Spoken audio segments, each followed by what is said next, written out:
So change camera angle a little bit just now, changing instrument again, so back on the E flat, so let's have a listen to just how that sounds there with an E flat instrument.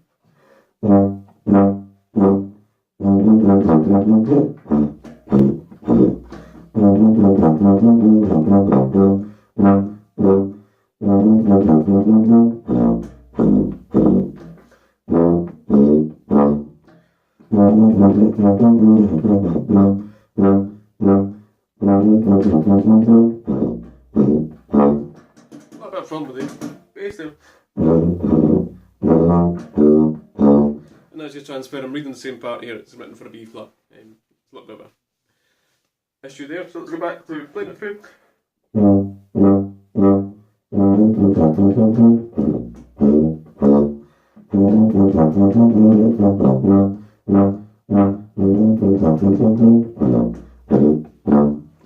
So as you can hear, it's a lot more nimble. You actually get a little bit more emphasis out, a little bit more aggression on the E flat instrument than you can from the B flat. Bigger instrument, harder to get the aggression out of, and that's how that bit works.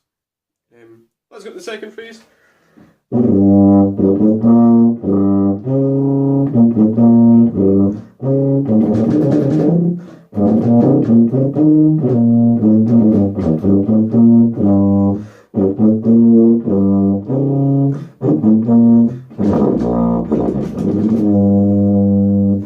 it's a lot easier to get the valves moving, it's smaller, a lot lighter, and that helps with playing, basically.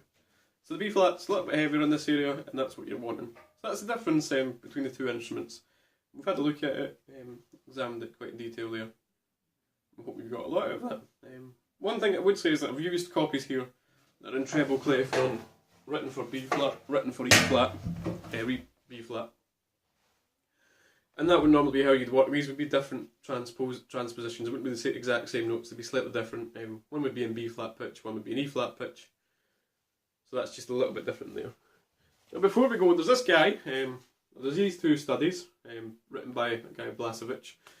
And what these are, is they were basically orchestral excerpts, written with the B flat instrument in mind. Studies for B flat tuba. It's all in bass clef, so I won't try and play any of them on the B flat instrument. I won't try and play any of them. Well, I could play this one. It's all quite low set, but it's all based on the orchestral writing that was starting to be written. This one's written in between 1881 and 1942. So it's when the tuba was really becoming an instrument in the orchestra. Let's have a listen to the start of this. And it's all very low, this is why we wouldn't use an E flat for it.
So that's a little idea of that. The lower notes there wouldn't starting to be quite tricky on this instrument, would sound really well on the B flat instrument. And that's how these studies are based around about the orchestral period, or the orchestral writing of that period. And that's why they're written the way they are. So that's the B flat tuba. Next thing we're going to have a look at is going to be the extended technique on the instrument, which will be really interesting. More probably the discussion than me trying to show you it all, but we'll do that next. And then over the weekend there's going to be some videos about some more orchestral excerpts. We'll have a look at the planets, and we'll have a look at Berlioz's Hungarian March, which is another really famous tuba excerpt, really famous lower brass excerpt, and we'll have a look at some of the music from Star Wars. And that'll be the end of the video blogs. I might keep them up after the project, I'm quite enjoying them. It's looking at the playing of the tuba in a different way, looking at being able to get across ideas that I wouldn't be able to write in the blog that I'm doing for the honours project. So that's the aim of these. So